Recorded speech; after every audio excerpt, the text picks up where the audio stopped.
Russian-appointed governor of Kherson region charged with treason by the Ukrainian authorities. Here's a summary of the article.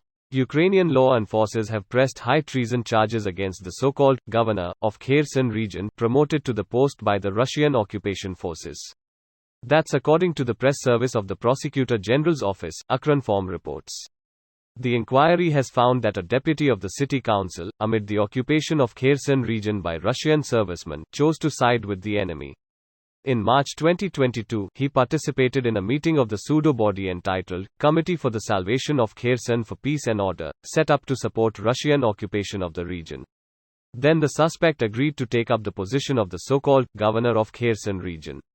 The pre-trial investigation is run by the SBU security service.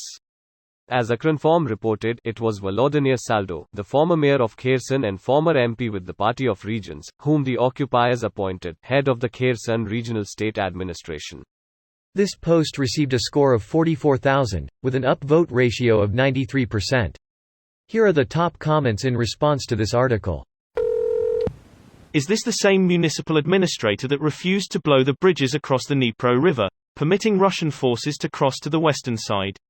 Greater than Volodymyr Saldo, the former mayor of Kherson. This is the one the article is about.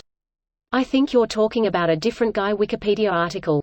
He has his own political party named after himself? Even Hitler and Stalin weren't that self-absorbed. For a moment I was confused, then I realized this still doesn't happen in the US. It's been decades since referring to political parties based on the last name of their leaders has been a thing in my country, Argentina. American parties don't tend to have codified leaders like other countries seem to. Like obviously there are high-ranking officials, and the president becomes a de facto leader of their party when elected, but there aren't super-present or public, party leaders, who we associate with the parties, which seems to be the case in other countries. Except in the case of Trump currently. I've not been alive in a time when a non-sitting president has been so firmly entrenched in the center of their party. First, the difference for American political parties is that the idea is greater than the leader. So we tend not to like parties named after an individual, because the party isn't willing to confront him over the claim. The Republicans haven't pushed an internal party member forward since before Clinton. Greater than, which opens the door for an outsider to walk in and look like he controls the party, not because he actually does, but because the party isn't willing to confront him over the claim. I'd argue Trump absolutely did control and significantly change the party though.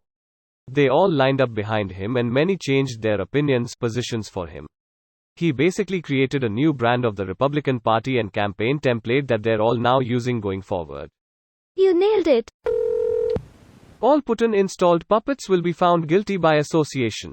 The inquiry has found that a deputy of the city council, amid the occupation of Kherson region by Russian servicemen, chose to side with the enemy.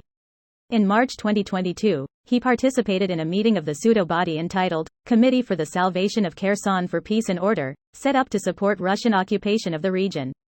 Then the suspect agreed to take up the position of the so-called governor of Kherson region. The pre-trial investigation is run by the SBU security service. Committee for the Salvation of Kherson for Peace and Order. Wow. Just wow. Seems totally legit and without any sort of conflict of interest. This video was automatically created by Reddit to speech. The article and comments in this video were selected from Reddit according to their upvotes, and any paraphrasing was performed by smmry.com, without any human intervention.